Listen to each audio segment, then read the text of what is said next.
Well, at least La La Land won the popular vote. The Trump Report starts now! You're tuning into the destination for TV superfan discussion, AFTERBUZZ TV.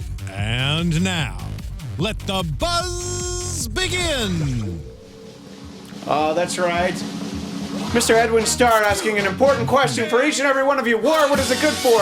Apparently, 54 billion things is what war is good for. Welcome to the Trump Report. I'm Christian Bladt on Twitter and Instagram at ChristianDMZ. Don't forget to follow the show at Trump Report ABTV. You can always see what we're all up to, chat with us during the week, share your thoughts with us. To my left, those of you watching on YouTube Live, welcome. Join us in the chat. You'll see Chelsea is to my right on the camera. This is crazy. Chelsea Galicia, at Chelsea Galicia. Hi there. Thanks for joining us. And way down on the far end of the desk, the one, the only, Scott Moore at SMan80. Hey. Now, Scott, you did a little behind the scenes, behind the curtain, let people know. You were running very late. Yes. But you're actually not why we're starting late. We decided that we were going to watch the Trump speech all the way through to completion, and it just happened to work out that that's when you got in here. Now, you were very busy working on budgets for your day job. Yes. Did you get so confused doing those budgets while listening to the speech that you budgeted $1 trillion for next season? I think more like $100 trillion. I just put the whole. Oh boy! The whole US budget in there. That's going to be a problem. But you know what? That's going to make for a really good show. It will be. Look, it's fascinating some of the things that President Trump called for.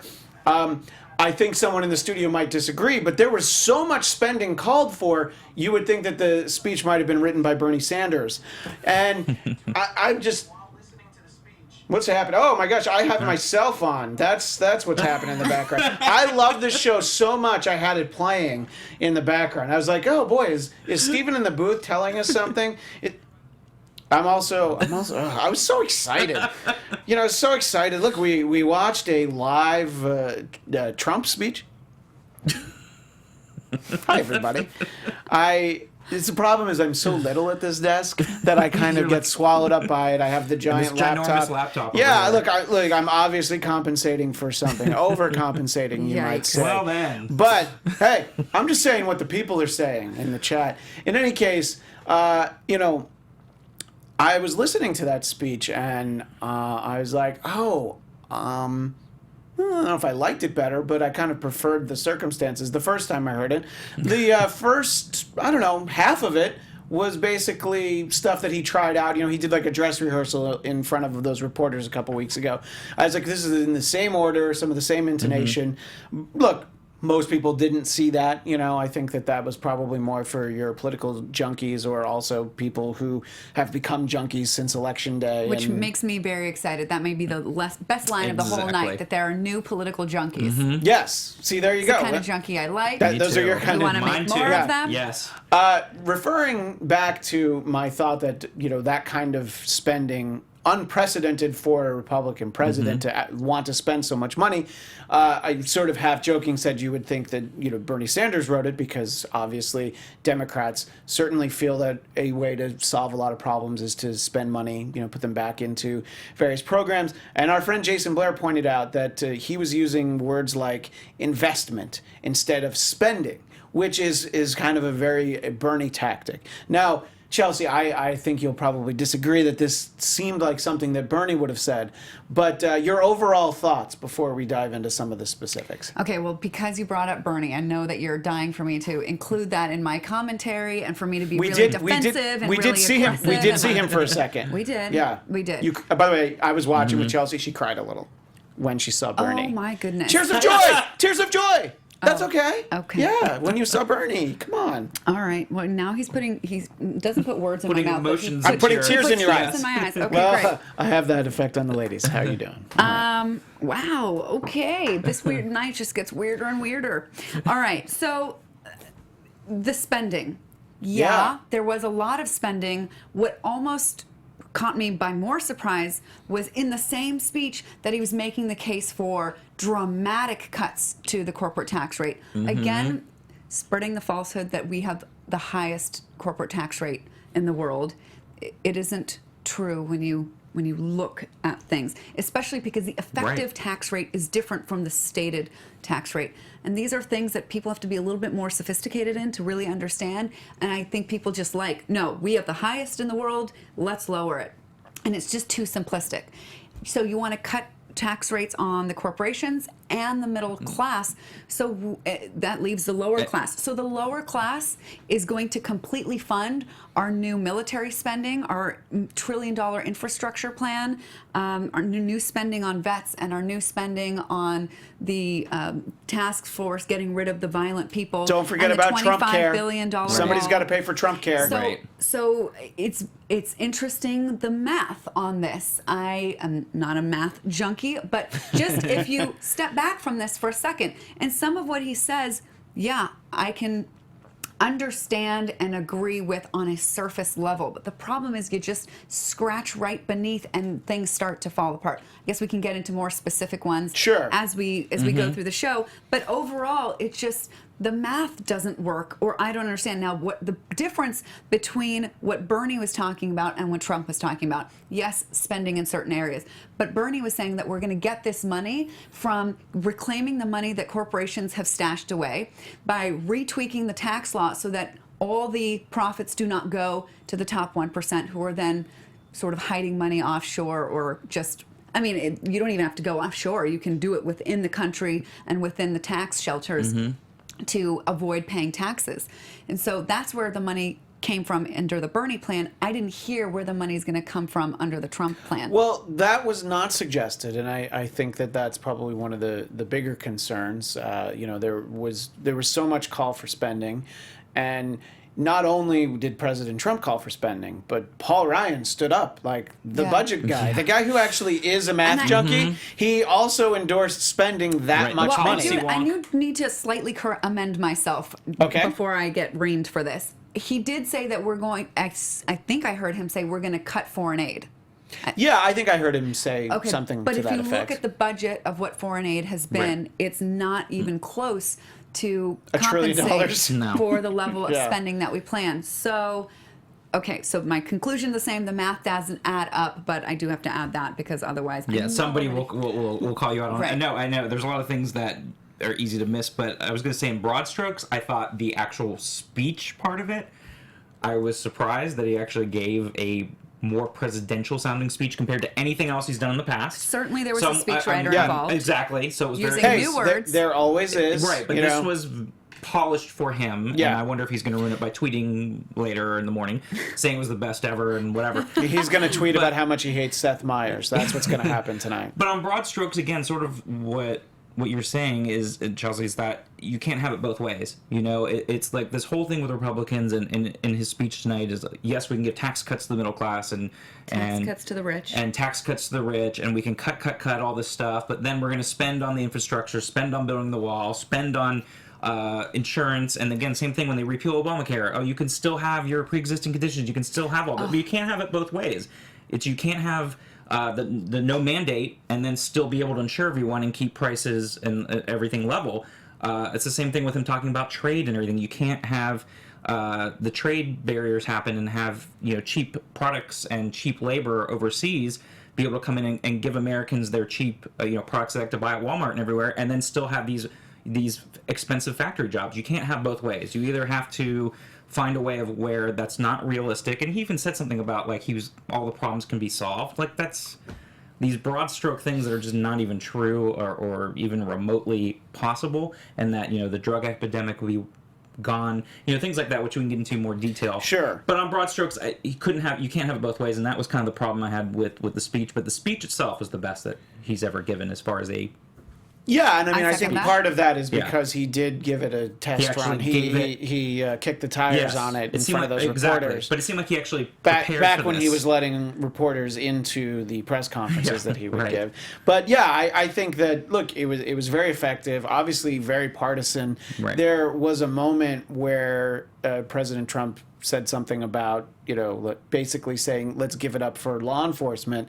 And Democrats were very slow to stand up because they were so used to not standing up. I'm not trying to say that Democrats, don't favor law enforcement, which some people might say. I'm saying they're like, oh, this is something we can stand for. Finally, after almost an hour, there was a very delayed, but this is so one. Can we get into the law enforcement thing for just a Sure. second Yeah, here? no, I was going to go back to the top. So Some of the other it things real sounds quick. like he wants, law and order crackdown. Okay, so it sounds like he wants to increase the load of work for law enforcement, right? And then that's helping law enforcement. I see it the opposite. There's a finite amount of work that people can put in, and we don't want to allow crime to go up, but what we could do is we could drop the number of laws that we enforce, especially the ones that we know don't really serve us in keeping us safe and that put way too many people in jail and that are actually the cause for a lot of the violence. I'm talking very specifically about ending the drug war. If we had law enforcement not arresting people for marijuana, not arresting people for any drugs, the violence around drugs is going to go down. The cartels are going to go down. So it's like, I agree in supporting law enforcement. It's just I didn't hear him give what I could hear as a valid way to do that. Yeah, we now, also, Scott, you want? Okay. I was going to say, and we also see what they're doing behind the scenes. Like you said, you hear the stuff about Jeff Sessions and the DOJ, wanting to increase marijuana enforcement. You saw the private prison thing that they had talked about getting rid of, and they're keeping that, which again is sort of that big business prison industrial complex. But I was just going to go back and say, at least he attempted to do a unifying message a couple times. Like, we need Democrats and Republicans to work together. And, there was some times where I was actually surprised that he mentioned the anti-Semitism and everything right off the bat there, the Kansas murder, because he hadn't said anything, and people were very vocal about why has he not said anything about any of this stuff. And he started his speech by mentioning that, which I thought actually was good, even though I don't feel like he was coming from a good place. I think he just heard so much people vocalizing it that he felt he realized had to do it that at the he top. needed to say something. That he needed to do that. Well, and, yeah, and if he had gone the speech without mentioning it, that. and it also wouldn't have really fit in later. So you just started off on the top of that. Yeah. And he did attempt to try to say, Democrats and Republicans should work together and come up with ideas to make America great again, or whatever, that kind of thing. Yeah. Now, what we've established throughout the course of this show, which started, only about 10, 15 minutes ago, is that we're not math junkies. There were definitely some very specific numbers that jumped out, though.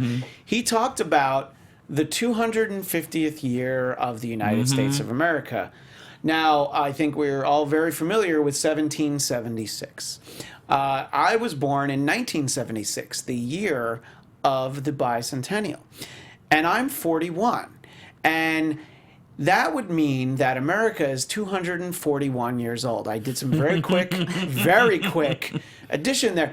And several times he talked about the 250th year when it's not like it's next year. It's 9 years away. Why are you, beating the drum on that? Probably because nobody's gonna check the math. He even talked about the centennial in 1876 and Alexander Graham Bell and the phone, and the light bulb, and I think the iPhone. I don't know much about history though. So I was just like, where's this 250 come from? What is he trying to accomplish? It just sounds monumental. Well, that's what it is. Right. It sounds monumental. And speaking of monumental, he talked about the way that the Earth shifted in 2016 this in election, November. I saw that. Yeah, I had that written down here. The right chastised President Obama, and granted, it was very overdramatic, talking about the sea change, and there was, I don't remember the exact wording now, but it was just like, all right, settle down. Like, you're very proud of yourself. He talked about the movement and the tens of millions of people who went out to vote. Now, 3 million more of them voted for someone else, but that's not the point. The millions that voted for him, that was the movement. It was the chorus that became an earthquake. Putting the American citizens first, because only then can we make America great again. And Jason, he said 9 years from now, but he kept talking later on about how in the 250th year. Now, even if he wins 2 terms, which there are probably a lot of people watching right now which hope that doesn't happen, he's not going to be president in the 250th year. No, he will so, not be. Can I respond to Storage Yard Residents' comment when we have a chance? If you're interested in it, is it all of those drug laws were made in 1937 to cause problems for minorities? I mean, there's a little bit of a discrepancy in my understanding of the dates that not all the drug laws were passed in 1937, but it seems that the spirit of that is that you agree that the drug laws are outdated. Right. I think he does agree with that. I feel like this has come up before. Can we get confirmation on that, Mr. Storage Yard resident? And see, maybe this is another point of agreement that we can harp on. And it was definitely, 60s, 70s, Nixon era, and they basically came back and said, a lot of those laws were done to disproportionately affect minorities. In the name of unifying, if we can get on the same page about that, then I think we've got a cause to get behind that is really bipartisan, and that could really make a difference. So, if we're just reforming the drug laws, or are we legalizing and taxing them, which is also a great way to raise $1 trillion, is to have some legal drugs. Although, and to destroy the cartels. Right. Yes. And We've made it ourselves here. And to focus instead of being a criminal good offense. old USDA, American-made cocaine. Right, that's right. Not see from America overseas. first. America first. But that Make it is here. American-made and hire American and made American. Right. There you go. And focus on it not being a criminal offense, but a mental health and a medical issue, and help instead for people that have addictions and other things. Hey, look. So that he would says be yes. I agree about how bad the drugs are. Now the next question now we is: have an agreement. hold on, here we go. Okay. Wait, do we then end the drug war? Now, this is 2 weeks in a row that you've agreed with Storage Yard Resident. I'm getting a little frightened now. There's a lot of agreement. We have to figure out a way to connect offline, but he is going to Skype in for a portion of an upcoming episode, and I really look forward to having him on because, look, we want to have discerning voices on. We like to have them in the chat. As I've said many times, they're not always easy to find. Did I say discerning? I meant differing. They're discerning too in their own way. They're discerning. Yes. Anyway, so that's what we're looking to have. And the interesting thing about the drug war, though, is the overtures from the Trump administration. This was not in the speech that they're going to crack down on states that legalize marijuana. They're going for to recreational purposes. They said medical. They were going to leave. They're going to leave that alone, but for recreational purposes. So federal laws are going to be enforced. Which, again, that comes from the party that's supposed to be about smaller government. And states' I rights. believe states' rights. Right. I think that there was a conflict that was fought over states' rights. I don't remember what it was or the name of it. I think it was a big thing in American history. But again, I don't follow history. I think states' rights is supposed to be important.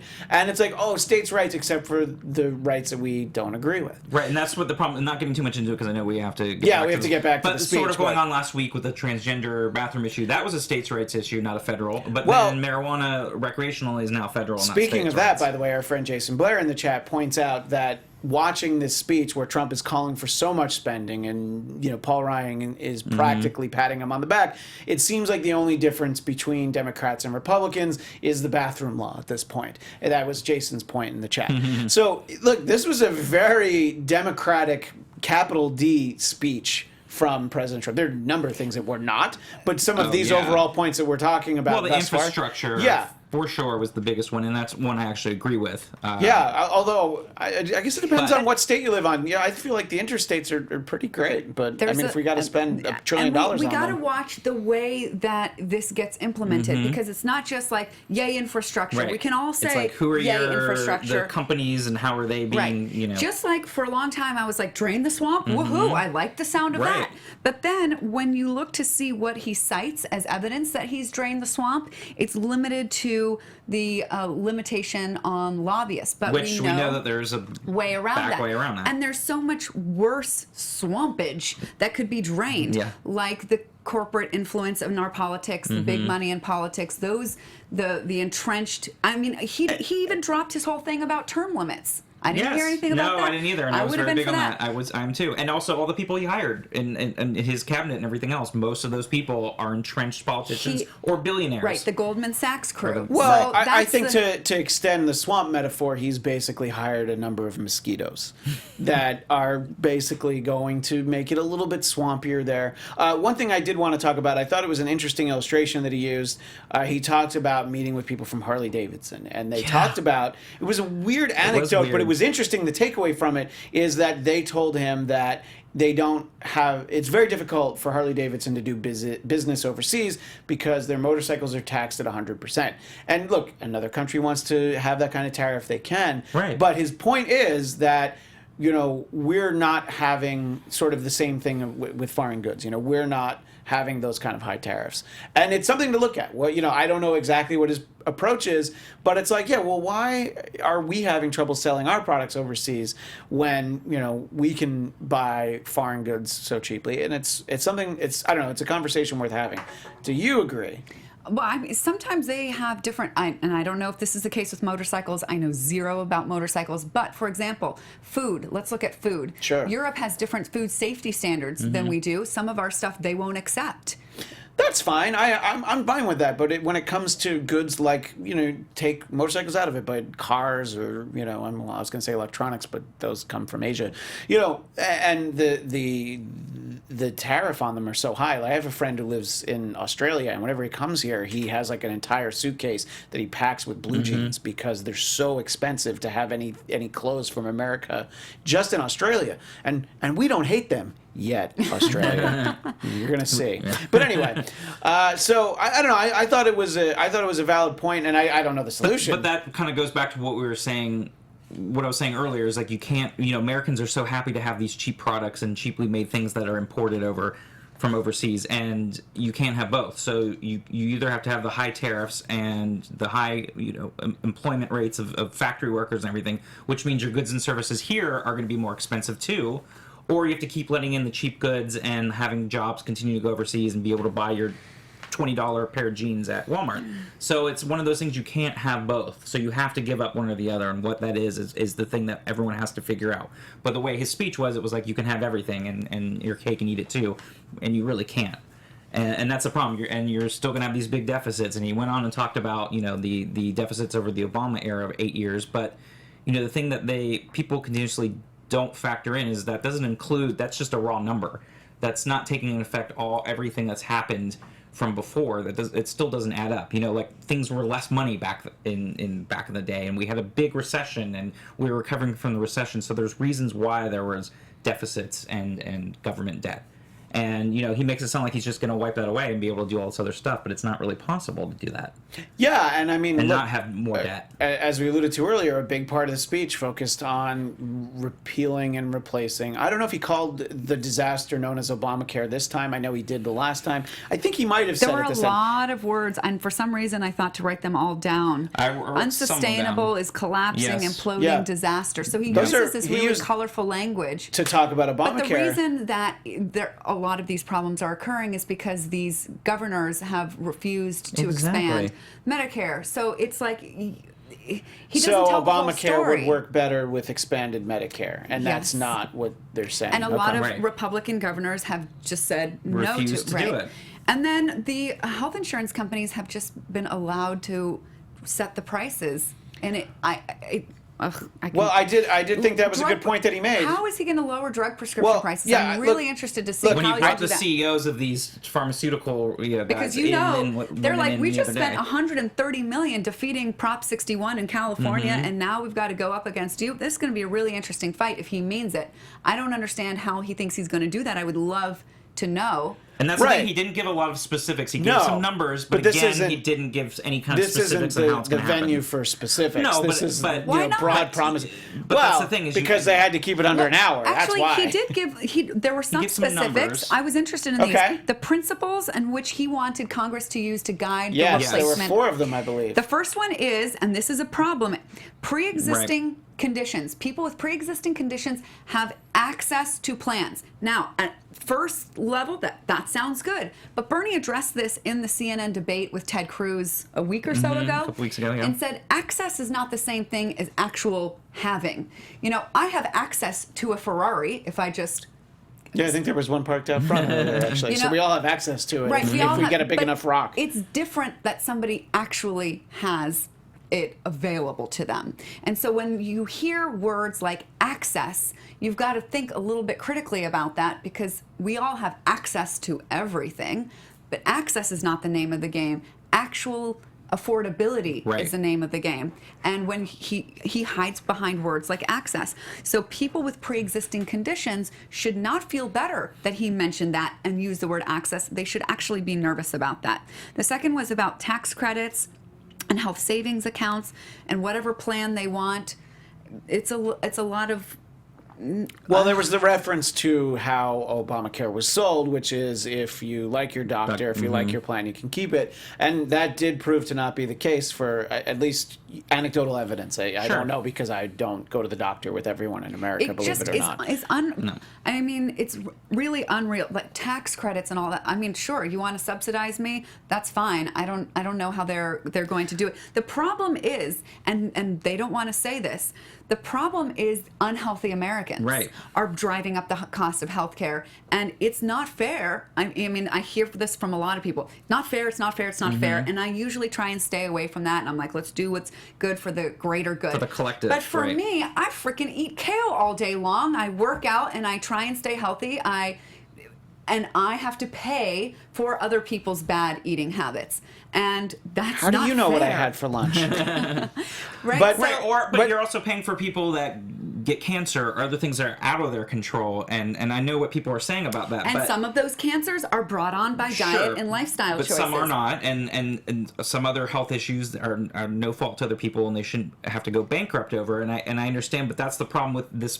The Republican plan is they don't want to have the mandate, but you have to have some way to get the younger, healthier people to be involved. Because right now, this is totally not working for me. $300 a month for nothing, something No, I I pay more than freaking that. use. I go to the I pay female 400 and doctor something. once a year, and so it's like a $3,000 plus Right. I mean- appointment. Plus, I got to pay out of pocket for all the labs and You, of course, have the benefit of youth and not having to go to the doctor maybe Actually, as often as some people at this desk do. I don't go every month, but I am. if I need to have health insurance, and that's just the way it works. I know, and part of the other, and I have, my husband has pre-existing conditions, type 1 diabetic, no issues at all with his health. Like, he couldn't help it. Type 1, fine. Type 2, But that's what I'm saying. Like, I'm taking but issue with people. But he needs to go to the doctor. He needs to have the pre-existing conditions covered. Those type of things that are very important. And again, I've seen some of the GOP plans out there, and which again he didn't really mention in detail. And it's basically giving tax credits, but giving more to older people, no matter what your income is. So someone like Bill Gates or someone that makes billions of dollars can get a big tax credit to go towards their health insurance because they're spending more on health insurance than a younger person. And again, it really doesn't work out. And I'm not, again, a math person either, even though I do budgets. I'm just making No the numbers wonder up. you were at work so late. Yeah, that's right. I It took us a like, it hurt my head. or you could give But- Bill Gates a tax credit where you could get a decent haircut. Finish your thought but because was I saying, wanted to read but some that's comments in part the chat. of the problem is that, like you said, Chelsea, the words are very important on what he used on that, and pre-existing people with pre-existing conditions having access, things like that are very important. Because what kind of access is that? What is the affordability But we got to be careful, and I think we should stay away from the word access because access is a euphemism it is. for making it really expensive, and you sure, can't you really have have access it. to it. Which I'm very glad you mentioned because Right. the first comment I wanted to read in the chat is our friend Kim K, the real Kim K. Thank you for being there as always. There's a vast difference between access and affordability. Yeah. Our friend Jason Blair is with us tonight. He says that health savings accounts are the way to go. Doctors will only start caring about costs if their customers actually care about how much they have to pay out of pocket. I certainly understand the logic behind that, and that's one I'd sure like to know how well that would work because it sounds logical. Someone who I haven't seen in the chat before, so I want to make sure I read their comment. Art Master Austin Prophet. Interesting name, sir. I was disappointed that, and I like that you call President Trump, you call him Triumph. So the insult comic president, I suppose.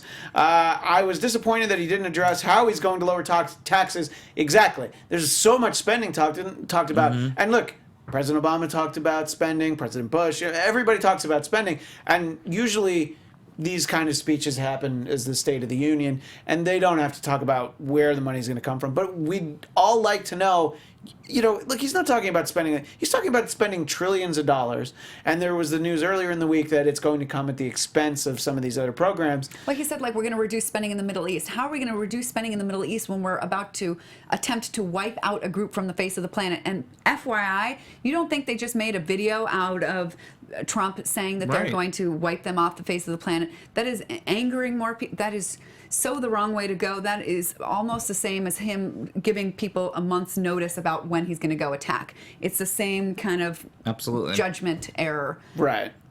Storage Yard resident says that Christian had 3 triple cheeseburgers for lunch. Remind me to put tape over the little webcam on my camera. Apparently, he's able to see what I have. But Jason points out again, Jason Blair, President Trump didn't talk about individual tax cuts because he was so busy talking about $2 quadrillion in new spending. Nahum Dyer is very fixated on the notion that money shouldn't exist and that we're all beholden to green pieces of paper, or at least in this country. I know there's a lot of pretty colored money in the rest of the world. The fact of it's not money that is evil. It is what is done in the name of it.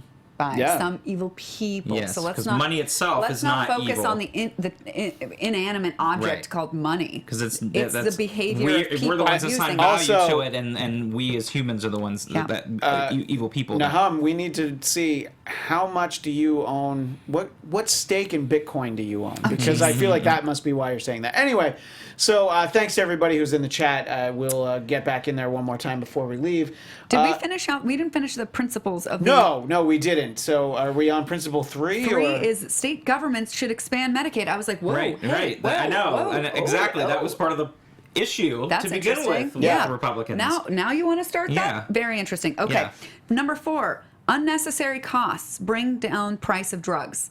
Yeah, great. I think some people have been trying to do that for a Yes. while, but the big pharma won't let them. I don't know if he's knows how this whole thing works. Big pharma is like the largest lobbying group of all of them, bigger than oil, banking, all of them. Now, he also talked about being able to buy health insurance across state lines, and I understand the idea that that breeds competition. I also don't know if that's the role of the federal government, to tell states what they have to Right. do. Again, a Republican president, Right. I don't know if that's the sort of thing that they ought to be that's advocating. sort of the thing that they talk about. It's like, again, it's states' rights versus federal whenever it's convenient for them. So, again, the state line thing, and there's been discussion about how that's going to work, and it doesn't necessarily work very well. Does this mean that we would go to doctors in other states? No, it just means that your insurance, you could get an insurance that's available in Idaho or somewhere else right now, where they're just available in state lines. Right, You I could mean- get an insurance plan based somewhere else. I mean, that it sounds technically- good, more competition, but then why? Then are all the rates going to go up because everybody from California is going to want to buy it from? Well, if you use another kind of insurance as an example, you use automobile insurance. There are states that have some really Right, they have different prohibitive rules. rules, and there are companies that won't insure drivers from New Jersey, not just for the obvious joke of all drivers from New Jersey being terrible drivers. I grew up there, I know, but it's also just the regulations. So I can see that could be a problem, and then the state, like just use an example, New Jersey would have to change some of those things so that rates could be lower if you could buy it from New York or Pennsylvania. Pennsylvania, I would imagine, would be much cheaper. I wish that people would look at this more holistically. There's a reason why Americans are so unhealthy. Why are we so unhealthy? Can we look at the food quality? Can we look at what's allowed to be put in there? Can we look at the subsidies that we're... in the sedentary lifestyle that people don't even walk anywhere. Look, I didn't come here today food. for this to be an intervention. Could you guys just lay off a little bit? All right, it's very Hey, I stressful. stress eat.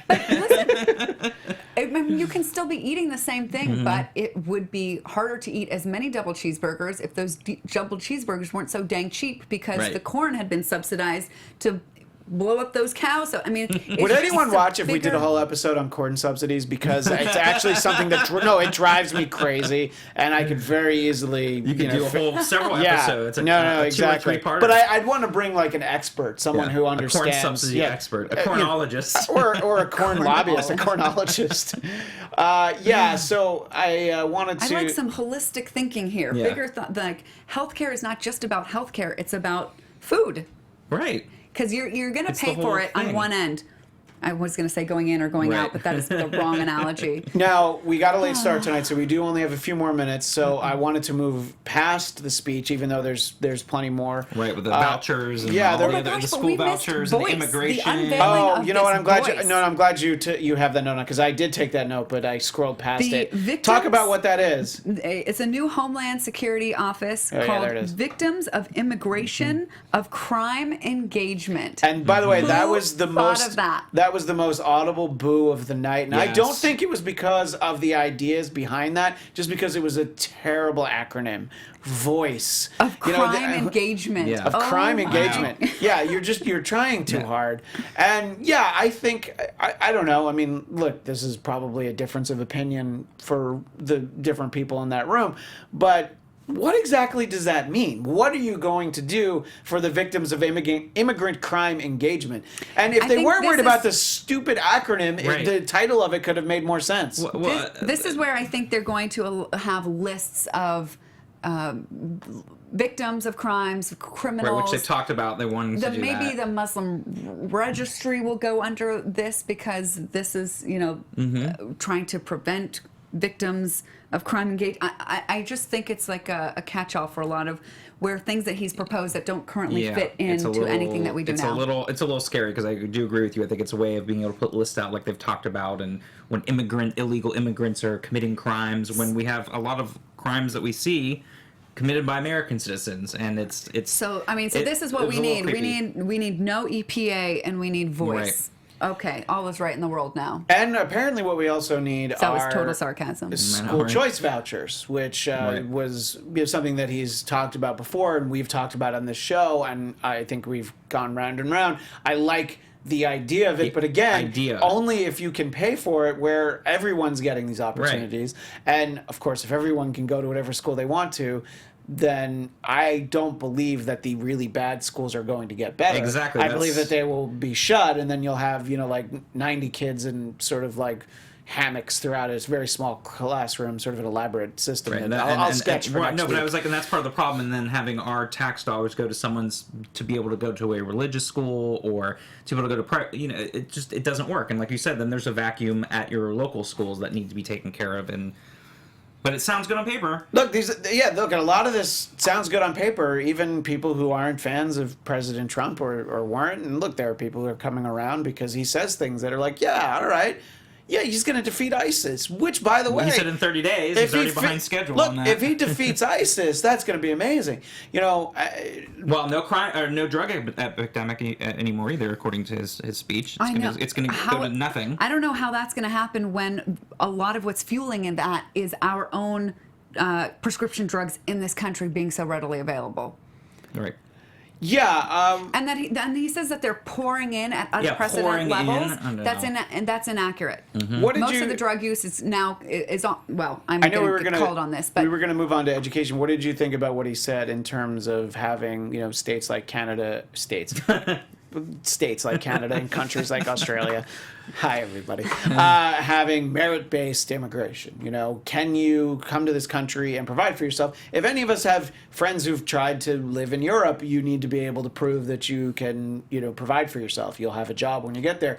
It will be so interesting to me when I see American citizens working in the farms, Right, that's what I was just working in the where is it that they kill animals? I can't even think of this. What are they called? Slaughterhouses. Thank you. If you think it's the house where they slaughter animals. Thank you. Working as working in clothing and textiles and working for I'd love to see that because what's going to happen is that they're going to deport all of them, and then this is what's going to happen. Then the cost of fruits and vegetables is going to go way up. Right, which and then is what people we're are talking going to go about. You eat can't McDonald's do more both. and get more unhealthy, and then I'm going to be even more Yeah. pissed about how much I'm paying in healthcare. I feel like you would probably also drive a lot of those businesses out of the country because if people have to prove where they're working, having official paperwork that says I work here and I'm getting paid this much, then all of a sudden some of these companies who maybe have less than savory business practices are like, oh, we can't stay in business. I mean, I think that's there was exactly the problem, and that's what we were saying is that a lot of these companies, like these big farms and everywhere else, employ, and they know they're employing illegal people. Well, because I saw like a Vice episode where they were covering the dairy farms. Right. Those the owners think they cannot find American citizens. Right. That's exactly the issue. do And those if jobs. these people were to be deported and come in the legal route, which they're saying, those people would not be. They would be at the bottom of the list because you would Storage let yard those residents merit-based say people in Americans first. used to do all those jobs. Maybe. I don't know so I much don't- about but that. I don't know how much they want But them will because they do them now is the not question. now. because I think a lot of people live in states, that have sort of very liberal programs, and I don't mean liberal as in terms of the party, but Right. you know, where government assistance will be provided to you. So it's like, well, why am I going to take a job in the field when, you know, and again, you're not going to make that much money. So No. it is a problem. I don't know Then how the you're price going to of get milk and things Again, like yeah, that is you going to go can't way up, which have is it- fine. I'm trying to get off milk. It's not that No, healthy right. for you people. Yeah. But you can't have it both ways, and that's exactly what it is. You can't And deport people and then have them come in. To You which can't. Jason makes the point. Pay someone enough, they'll do the work. Americans will do those jobs, And but then not how for low much are you wages. gonna pay But for then milk again, now? everything Right. will cost more, and all these More. businesses will go. Right. And we're all going to just eat Trump food I and don't drink mind. Trump milk. I don't Trump's mind things- everybody eating less. That might help bring the cost of healthcare down. Yeah. Well, But some people I know, don't. I was like, it don't. still won't, That's in going to the make big me scheme. really unpopular. That I'm saying we should eat less, America. Eat less and move more. exactly. See, there you go. If only Michelle Obama was still around to get people to eat less and move more. Our time has essentially dwindled, so we did start late, but we wanted to watch the end of the speech. And thanks to Yes. everybody who was in the chat and also everybody watching. And for anyone who watches the archive version or listens to it, please tweet us any thoughts and comments at Trump Report ABTV. You can follow us there, like us on YouTube, comment on the YouTube archive, and please take a brief moment and rate and comment on iTunes. That is the sort of thing that helps the show. We really appreciate it.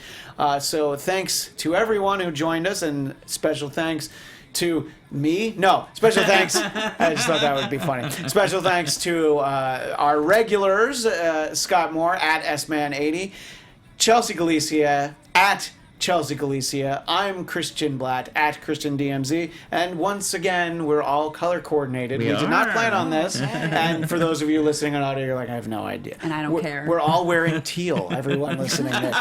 In any case, thanks so much. And we will see you next Tuesday night at 7 Pacific, 10 Eastern. Thanks so much, everyone. From executive producers Maria Menounos, Kevin Undergaro, Phil Svitek, and the entire AfterBuzz TV staff, we would like to thank you for listening to the AfterBuzz TV network. To watch or listen to other after shows and post comments or questions, be sure to visit AfterBuzzTV.com. I'm Sir Richard Wentworth, and this has been a presentation of AfterBuzz TV. Buzz you later. The views expressed herein are those of the hosts only and do not necessarily reflect the views of AfterBuzz TV or its owners or principals.